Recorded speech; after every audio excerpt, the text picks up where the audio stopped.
En la clase de hoy vamos a definir los requisitos o las condiciones que tenemos que respetar de aquí en adelante para que podamos ejercer una clase normal y sin contratiempos, tanto para ustedes como para mi persona.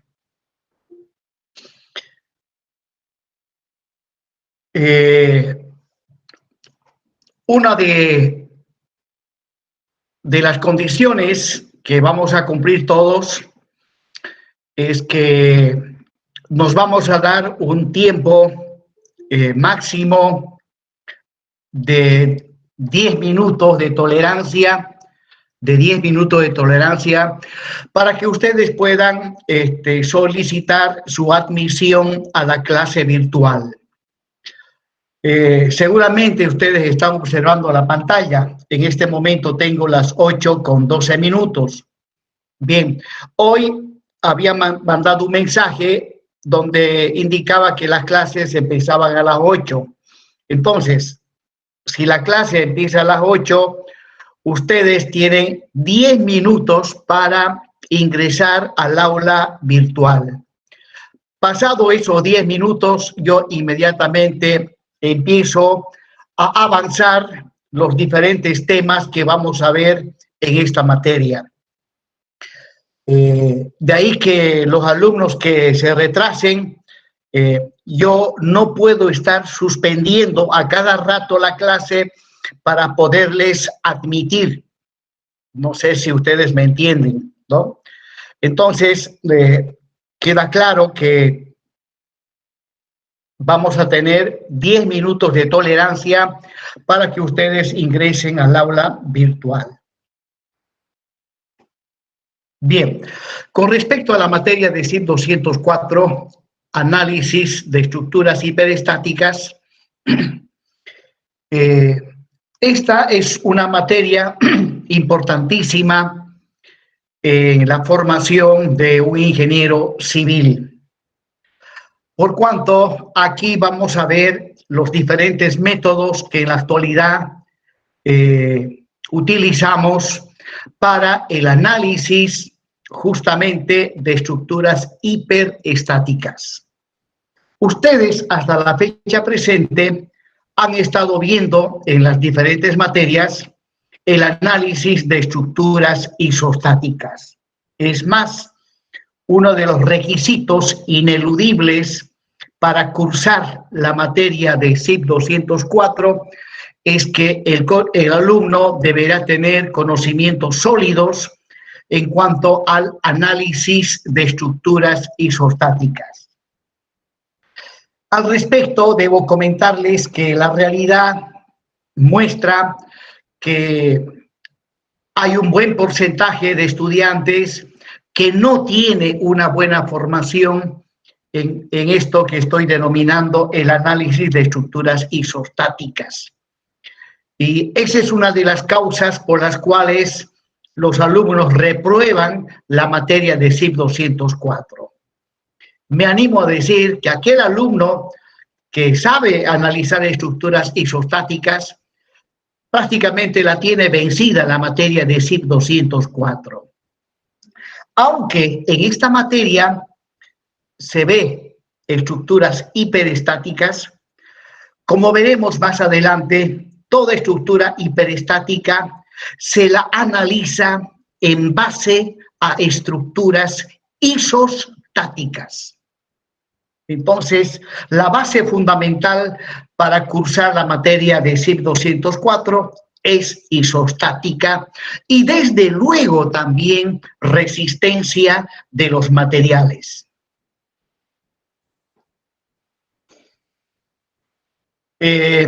La materia de SIP 204 básicamente comprende 3 partes.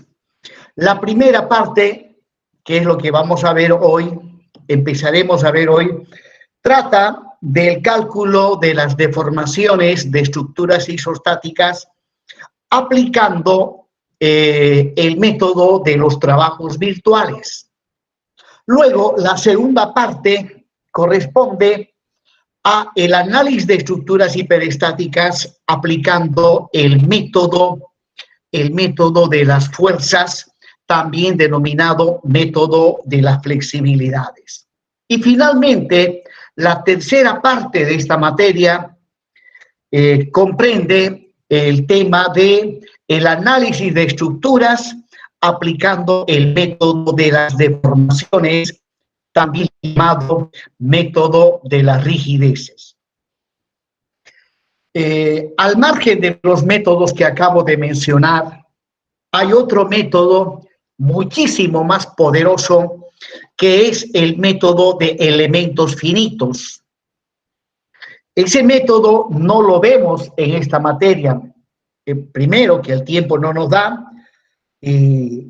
Lamentablemente, el método de los elementos finitos no se encuentra en la malla curricular de la carrera de Ingeniería Civil. No sé por qué motivos no la incluyen, siendo que en la actualidad la mayoría de los programas o de las aplicaciones que los ingenieros utilizamos para analizar estructuras funcionan en base al método de elementos finitos. Los métodos que vamos a ver nosotros para el análisis de estructuras son, repito, el método de las fuerzas, también llamado método de las flexibilidades, y el método de las deformaciones, también llamado método de las rigideces. Y como decía, no vamos a ver elementos finitos. Los métodos que nosotros vamos a ver tienen ciertas limitaciones. En cambio, el método de elementos finitos no tiene limitaciones de ninguna índole. En tal sentido, deberíamos aprender el método de elementos finitos. Desde luego, para cursar la materia de elementos finitos, requisito es haber vencido la materia de CIP 204. Pero como ya les comenté, no hay la materia de elementos finitos. A ver si a futuro implementan y forma parte de la malla curricular de la carrera de Ingeniería Civil.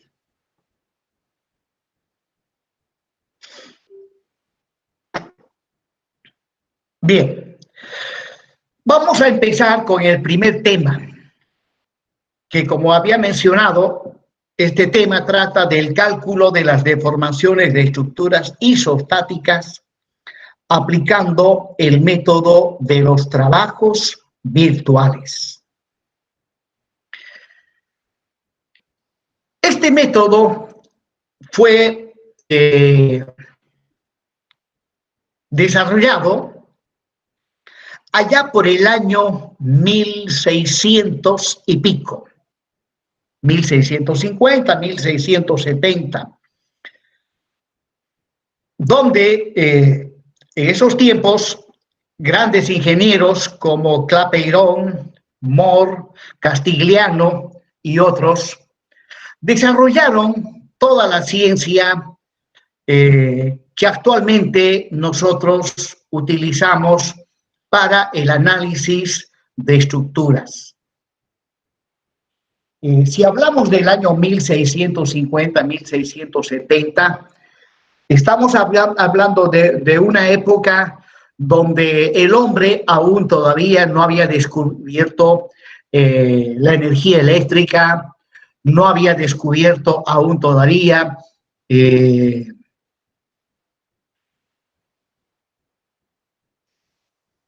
la luz. En esos tiempos se alumbraban con mecheros, o sea, utilizaban el petróleo como combustible para iluminar de noche.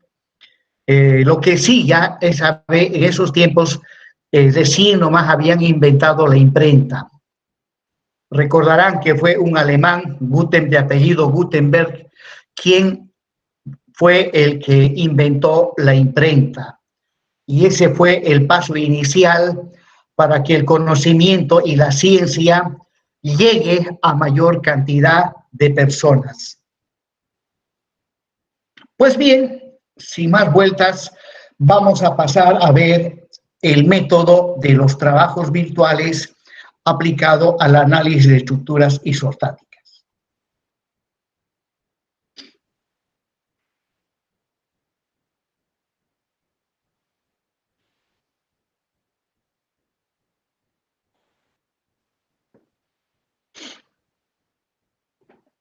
Bien, el método de los trabajos virtuales tiene como base fundamental matemática un principio matemático denominado principio de Allenberg. Recordarán ustedes que las matemáticas son una ciencia que se encuentra estructurado de manera tal que, por un lado, tenemos los axiomas, los teoremas, los principios matemáticos y finalmente tenemos también las leyes matemáticas, ¿no? En este caso, el método de los trabajos virtuales se basa en un principio denominado principio de Allenberg. Y básicamente, ¿qué dice este principio de Allenberg? Pues bien, establece lo siguiente. Dice, si nosotros tenemos una partícula cualquiera en el espacio sometido a un determinado sistema de fuerzas y ese sistema de fuerzas se encuentra en equilibrio estático, ¿no? Repito, el principio de Allenberg establece lo siguiente: si nosotros tenemos una partícula sometida a un sistema de fuerzas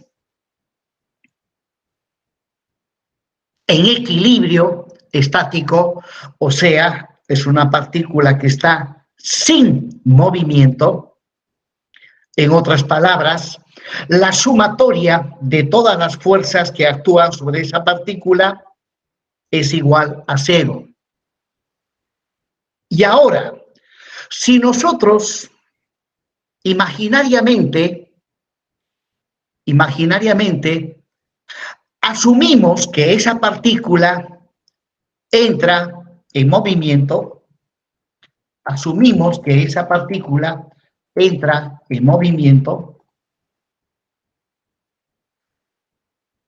pero de repente algunos de ustedes me dirán, pero ingeniero, ¿qué está diciendo usted? Si la suma de las fuerzas que actúan sobre esa partícula es igual a 0, significa que está en equilibrio estático y por lo tanto, pues esa partícula no se va a mover. Evidentemente, si esa partícula está sometida a un sistema de fuerzas en equilibrio estático, lo cual significa que la suma de esas fuerzas tiene que ser igual a 0, obviamente, en la realidad, esa partícula no se ha de mover. Pero ahora nosotros, con nuestra imaginación, asumimos que la partícula de repente entra en movimiento, como veremos a continuación. Pero antes de ello, voy a hacer algunas aclarativas respecto a las fuerzas que actúan sobre el cuerpo. Ustedes saben que cualquier fuerza tiene 3 componentes. Si trabajamos en el espacio cartesiano, vamos a tener una componente en X, una componente en Y y una componente en Z. Y bueno, y luego toda fuerza tiene sus correspondientes ángulos directores.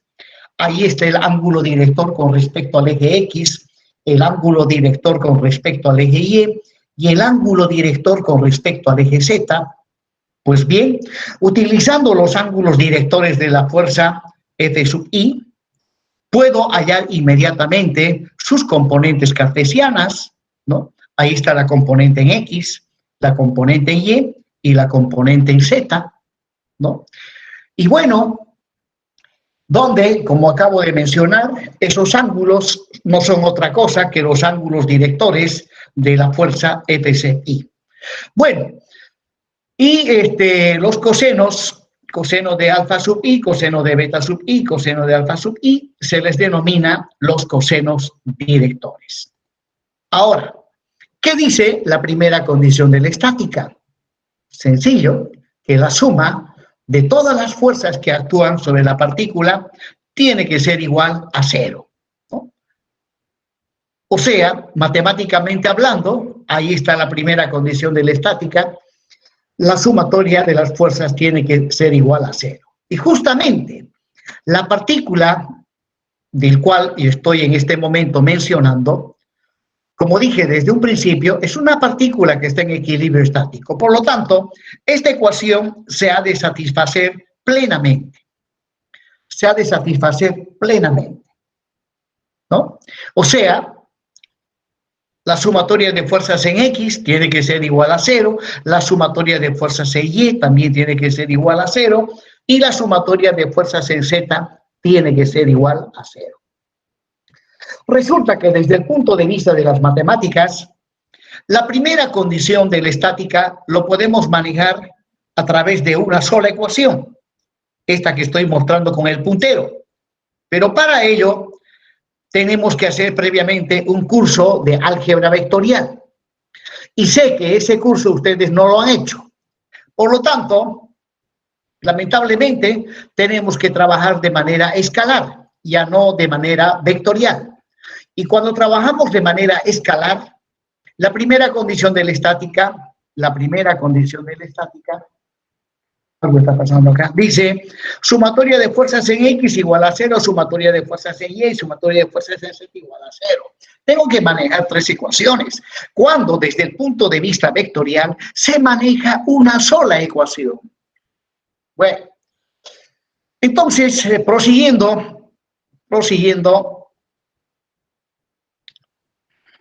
ahí está mi sistema de ejes cartesianos, la partícula con sus correspondientes fuerzas. Ahora, sabemos que esa partícula está en equilibrio estático, o sea que la resultante de todas esas fuerzas es igual a cero. Ahora, ¿qué dice el principio de Allenberg?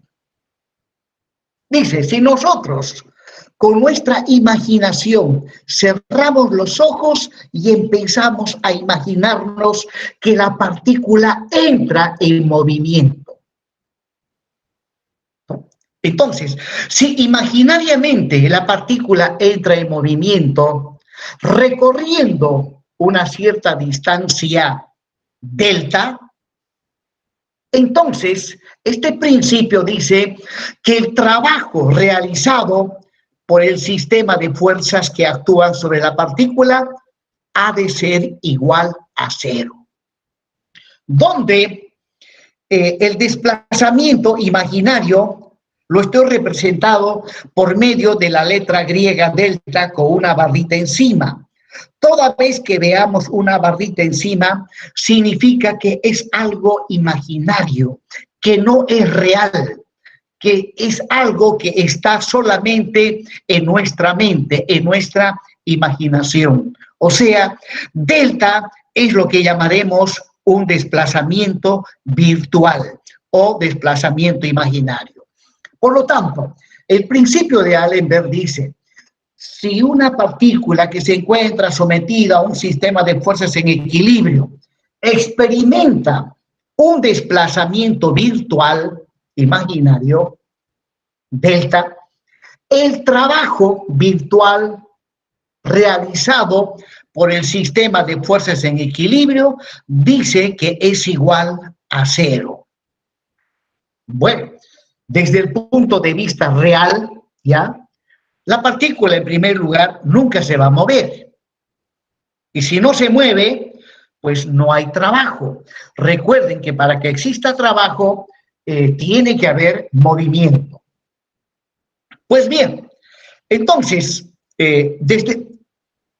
expresando el principio de Allenberg, matemáticamente hablando, dice, el trabajo total el trabajo total, es igual a la suma del trabajo que realiza la fuerza F1 más el trabajo que realiza la fuerza F2 más el trabajo que realiza la fuerza F3 más el trabajo que realiza la fuerza F4 tiene que ser igual a 0. Observen que en esta expresión matemática todos los términos llevan una barrita encima. Cuando lleva una barrita encima, significa que se trata de un objeto matemático imaginario, virtual, que en realidad no existe, sino que lo manejamos simplemente con nuestra imaginación. Y al final de cuentas, las matemáticas es algo abstracto que en la realidad no existe. Porque ¿cómo resolvemos un problema de matemáticas? ¿Cómo lo resolvemos? ¿Utilizando herramientas como un alicate, un flexo? No, señor. Las matemáticas las resolvemos con nuestra mente, con nuestra imaginación. Entonces, lo de lo virtual entra dentro del campo de las matemáticas por cuanto lo resolvemos con nuestra mente, con nuestra imaginación. Continuando con el principio de Allenberg, ahí estoy mostrando nuevamente la partícula que se supone que está en equilibrio estático y que con nuestra imaginación hacemos que la partícula se mueva recorriendo una distancia, o sea, la partícula sufre un desplazamiento delta y ese desplazamiento es un desplazamiento imaginario, le vamos a llamar desplazamiento virtual. Y conforme había mencionado hace un momento que el trabajo, el principio de Allenberg dice que el trabajo realizado por el sistema de fuerzas que actúan sobre la partícula, cuando la partícula experimenta un desplazamiento virtual, el trabajo total es igual a 0. Pero ahora recordemos la definición de trabajo. Algo está pasando aquí. Algo no está bien. Se me va nomás esto sin que yo lo...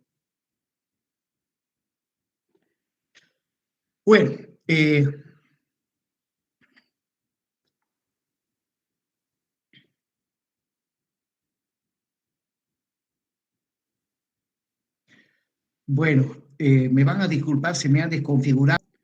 Denominamos trabajo al esfuerzo que es necesario realizar para que un cuerpo entre en movimiento y logre recorrer una cierta distancia.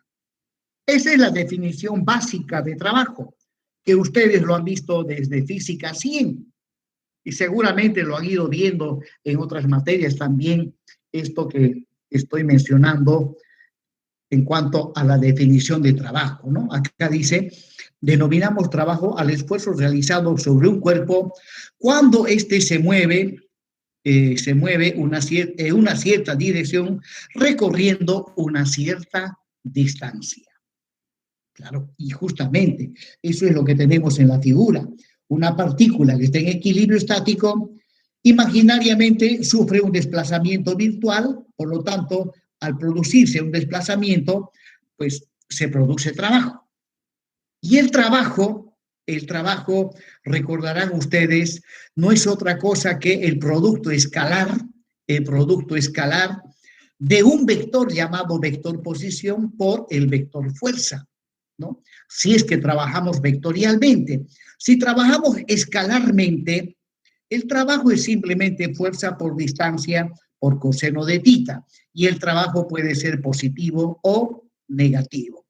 Pues bien, utilizando esta última expresión para calcular el trabajo, el trabajo total es simplemente la suma de los trabajos que realizan cada una de las fuerzas, y ahí está, el trabajo realizado por fuerza F1 es la fuerza F1 por el desplazamiento por el coseno de tita sub 1. El trabajo realizado por la fuerza F2 es F2 por la distancia es la misma, por el coseno de θ sub 2 y así sucesivamente, donde en esta última expresión θ sub 1 hasta θ sub 4 representan los ángulos de los vectores que intervienen en este problema. Bueno, de esta expresión yo puedo factorizar el desplazamiento virtual delta, ya que ese desplazamiento está en cada uno de los términos, ¿ya? Factorizo delta y luego me queda F1 coseno de θ, F2 coseno de θ sub 2 y así sucesivamente. Esto que está entre paréntesis no es otra cosa que la sumatoria de las componentes en X de cada una de las fuerzas. El primer término es la componente en X, el segundo de la fuerza F1, el segundo la componente en X de F2 y así sucesivamente. Ahora, si yo sumo las componentes en X, F1X, F2X, F3X hasta F4X, al final voy a tener la sumatoria de las fuerzas en X, o sea, la resultante en la dirección del eje X. Ahora, nosotros sabemos que la partícula está en equilibrio estático. Por lo tanto, la sumatoria de fuerzas en X, la sumatoria de las componentes en X, tiene que ser igual a 0. Y justamente, reemplazando aquí Rx por 0, 0 por el desplazamiento virtual me da 0. O sea, el trabajo realizado por este sistema de fuerzas aplicado sobre esta partícula, cuando esta partícula experimenta un desplazamiento virtual, el trabajo total es igual a 0. Bien.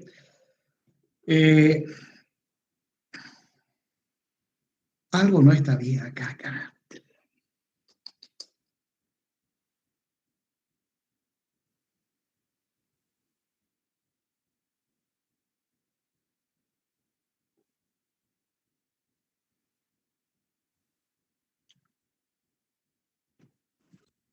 No hay dudas, no hay preguntas.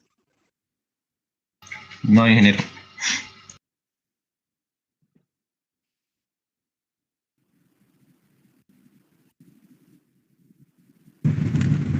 Bueno, voy a decir.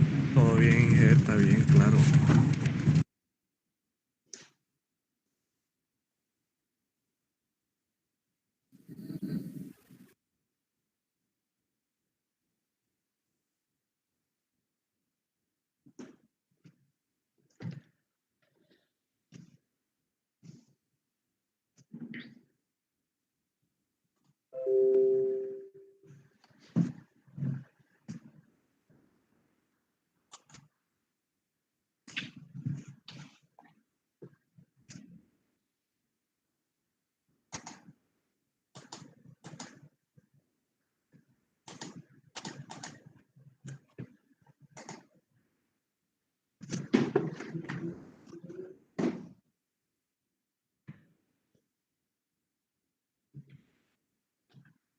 Y establece, repito por última vez, que si tenemos una partícula sometida a un sistema de fuerzas y ese sistema de fuerzas está en equilibrio estático, o sea, la suma de las fuerzas es igual a 0, y si ahora nosotros imaginariamente hacemos que la partícula entre en movimiento, sufriendo un cierto desplazamiento virtual, entonces el trabajo realizado por el sistema de fuerzas dice que es igual a 0.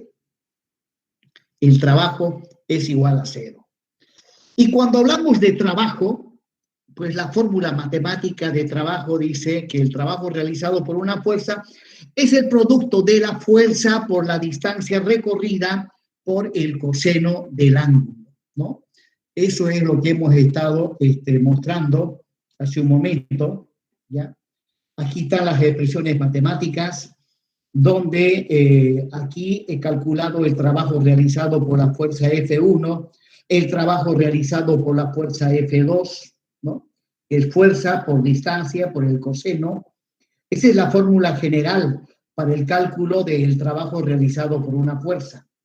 Bueno, el principio de Allenberg dice pues que el trabajo total, o sea, el trabajo total es la suma de los trabajos que realizan cada una de las fuerzas. Dice que el trabajo total es igual a 0. Y justamente acá, haciendo estas operaciones algebraicas, llegamos a demostrar que evidentemente el trabajo total es igual a 0, ¿no? Bueno, ahora, en base al principio de Allenberg, vamos a ver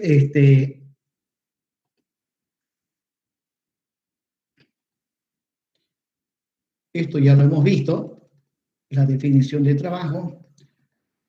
En base al principio de Allenberg, vamos a ver ahora el teorema de los trabajos virtuales. El teorema de los trabajos virtuales. Dentro del campo de las matemáticas, si comparamos un principio con un teorema, los teoremas tienen un mayor campo de validez que los principios.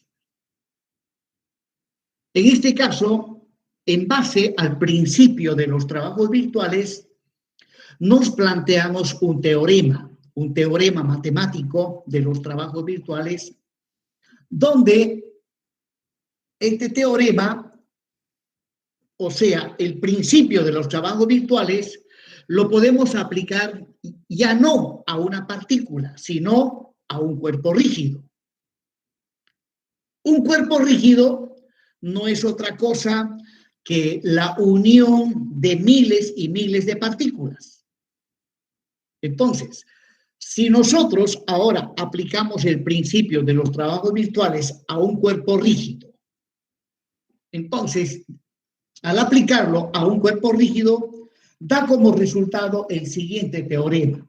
Dice, teorema de los trabajos virtuales aplicado a cuerpos rígidos. Bueno, como había mencionado en un momento, los cuerpos rígidos se hayan formado por miles y miles de partículas.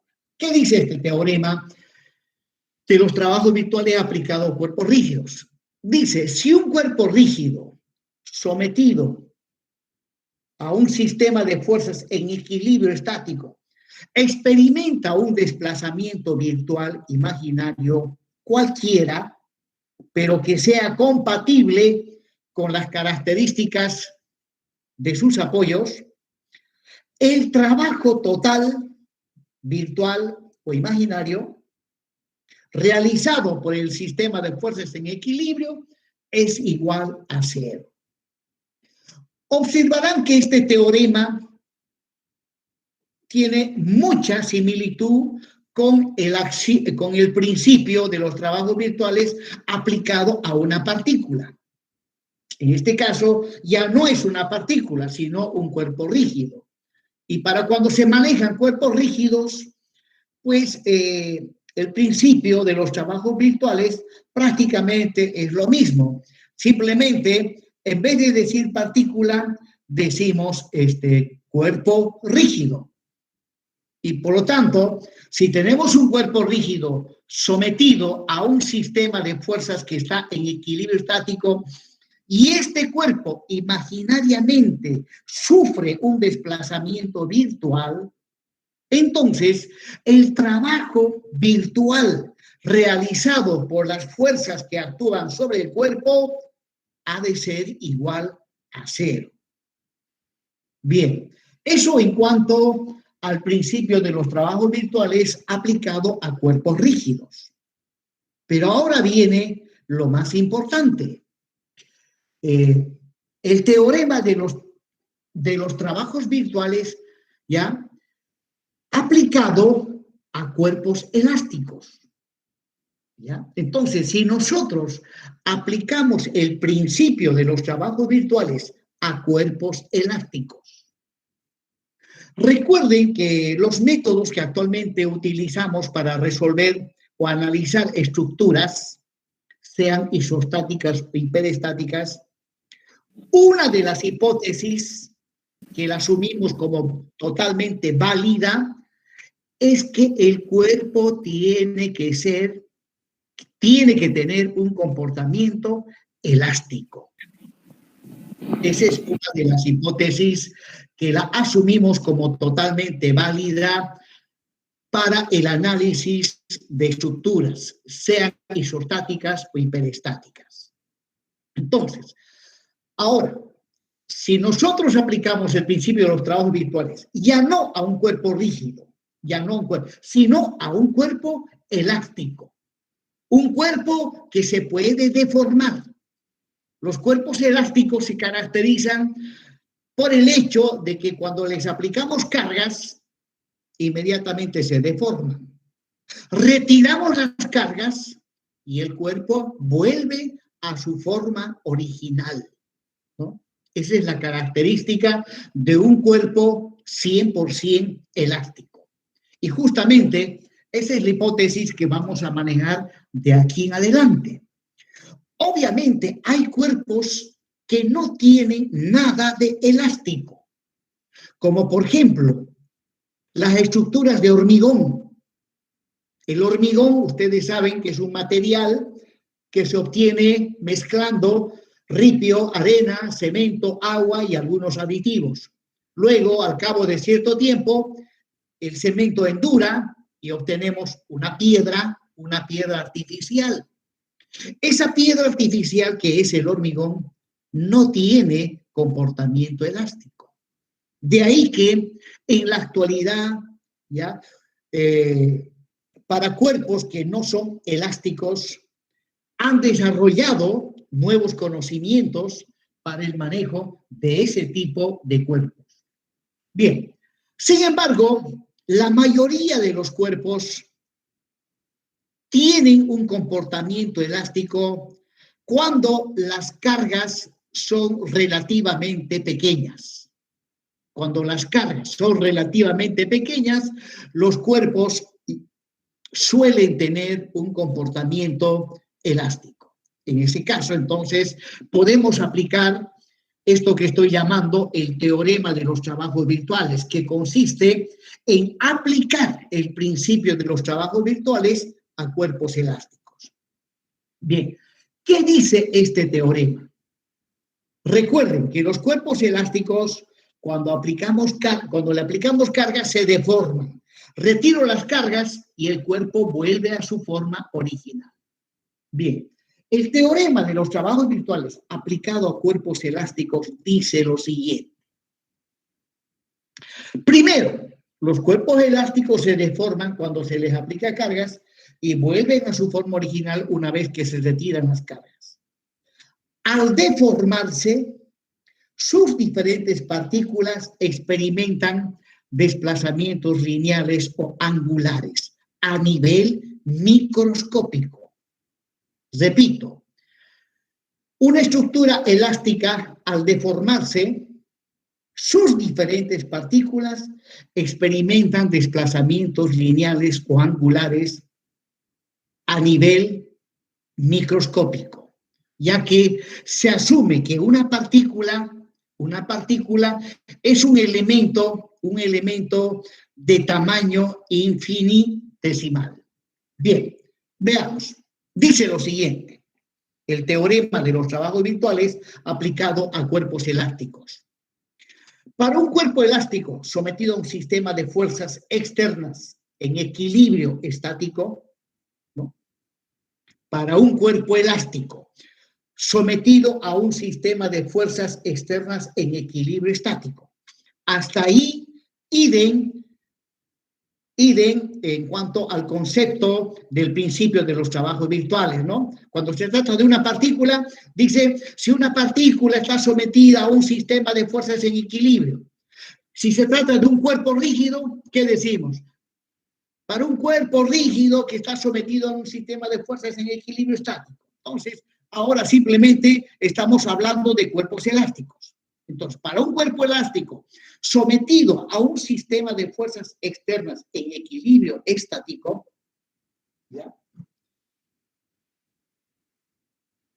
Ese cuerpo elástico se ha de deformar, Por lo tanto, dice lo siguiente, el trabajo total virtual realizado por las fuerzas externas es igual al trabajo total virtual realizado por las fuerzas internas para cualquier desplazamiento virtual compatible con las características de sus apoyos. Bueno,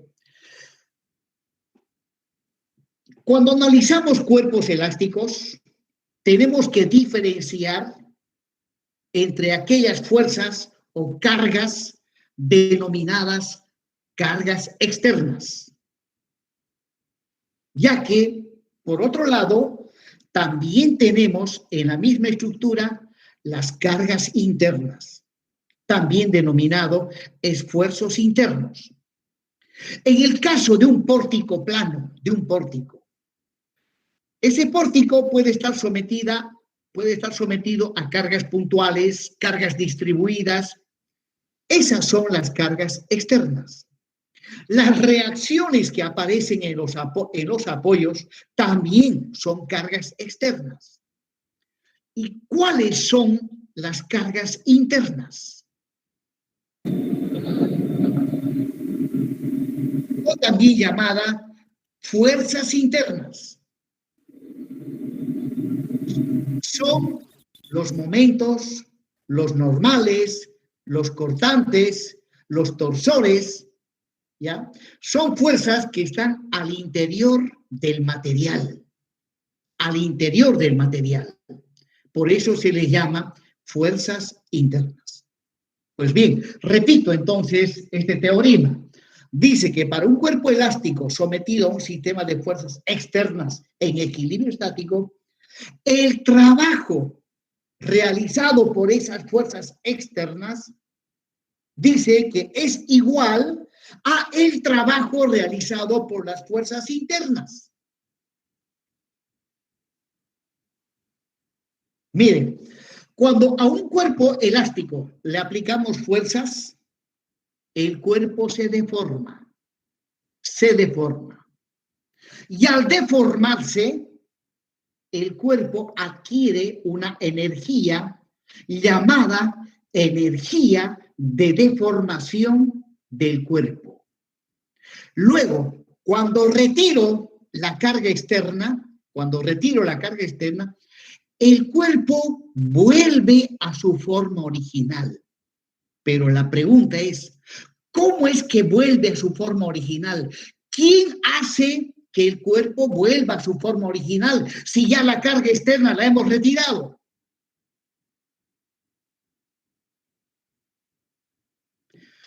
Lo que hace que el cuerpo vuelva a su forma original es la energía de deformación que ella ha adquirido en el momento que fue deformado. Cuando a un cuerpo se lo deforma, internamente ella adquiere una energía llamada energía de deformación del cuerpo. Cuando retiro la carga que la deformó, el cuerpo vuelve a su forma original gracias a esa energía que ella había adquirido. Entonces, su misma energía de deformación hace que el cuerpo vuelva a su forma original. Por lo tanto, en este teorema podemos hablar, por un lado, del trabajo realizado por fuerzas externas y el trabajo realizado por fuerzas internas. Las fuerzas externas, vuelvo a repetir, son cargas puntuales, son cargas distribuidas, triangulares, trapezoidales. Las fuerzas internas son los momentos, los cortantes, los torsores que aparecen al interior del material de la estructura. Bien, matemáticamente hablando, ahí está la expresión del teorema de los trabajos virtuales que dice que el trabajo virtual, la barrita encima significa que es virtual. Dice, el trabajo virtual realizado por las cargas externas es igual a el trabajo virtual realizado por las fuerzas internas. Realizado por las fuerzas internas.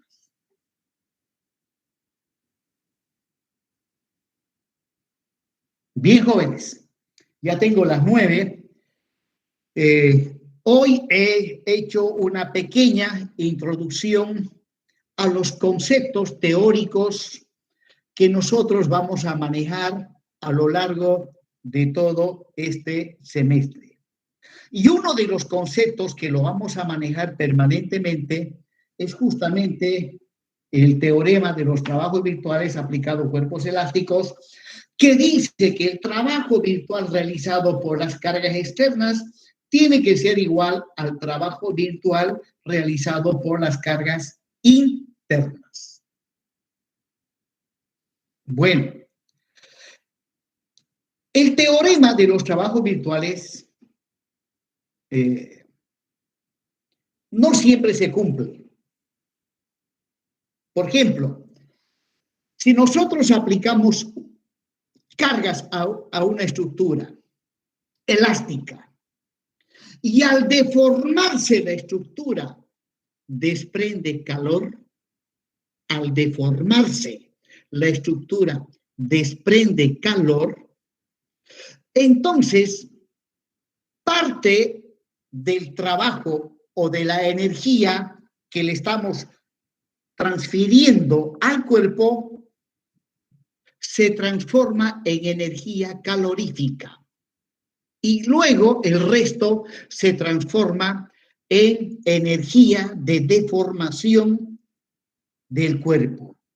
En este caso nosotros asumimos que no se produce calor cuando el cuerpo se está deformando. Pero hay cuerpos que cuando son sometidos a cargas dinámicas, a cargas repetitivas, la misma carga se la va repitiendo, carga y descarga, el cuerpo se deforma, vuelve a su forma original, se deforma, vuelve a su forma original. Entonces, en ese ciclo de carga y descarga, a la larga, el cuerpo se calienta. Y al calentarse, pues parte de su energía se convierte en energía calorífica.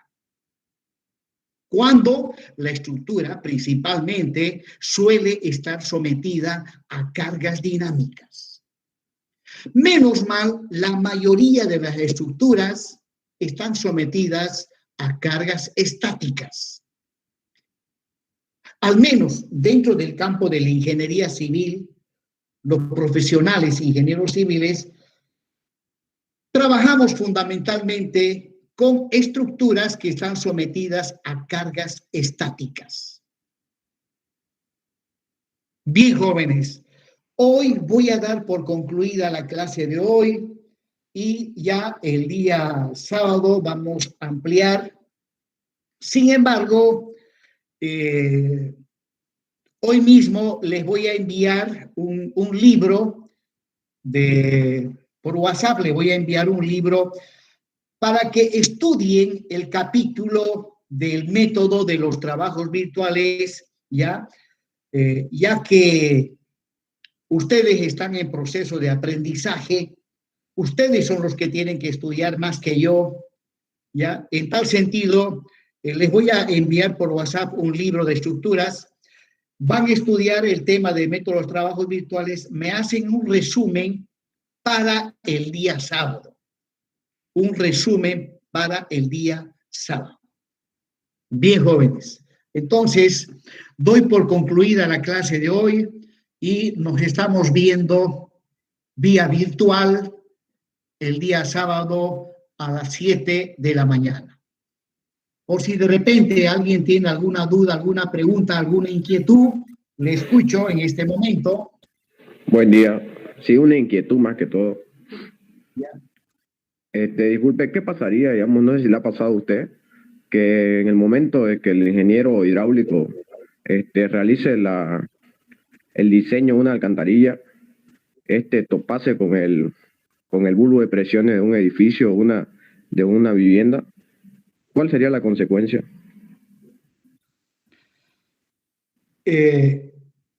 Bueno, obviamente cuando las presiones producidas por los fluidos sobrepasa la capacidad resistente del material, obviamente, en este caso la alcantarilla ha de entrar en colapso. Lo que sí hay que averiguar ya como ingenieros estructuristas exactamente cuál ha sido la causa o bajo qué condiciones ha entrado en colapso. ¿Ya? Puede ser por tracción, puede ser por flexión, puede ser por aplastamiento, puede ser por corte, puede ser por torsión, y eso pues hay que investigarlo.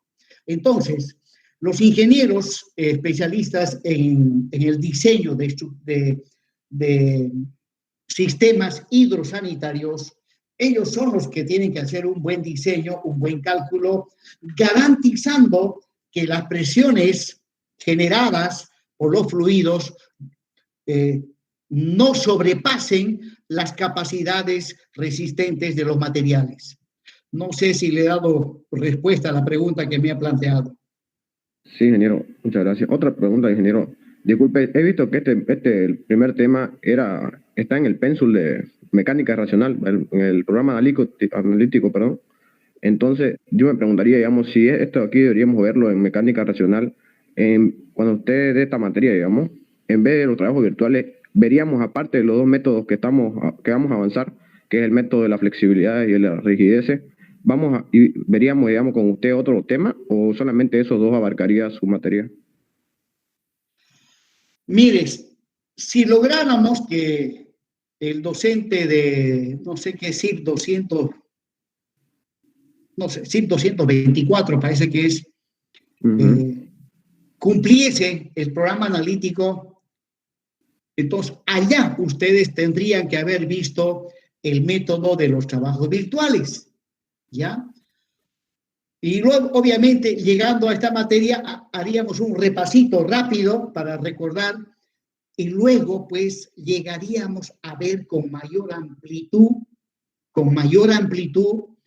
el primer método para el análisis de estructuras hiperestáticas, que es el método de las fuerzas, y principalmente el método de las deformaciones.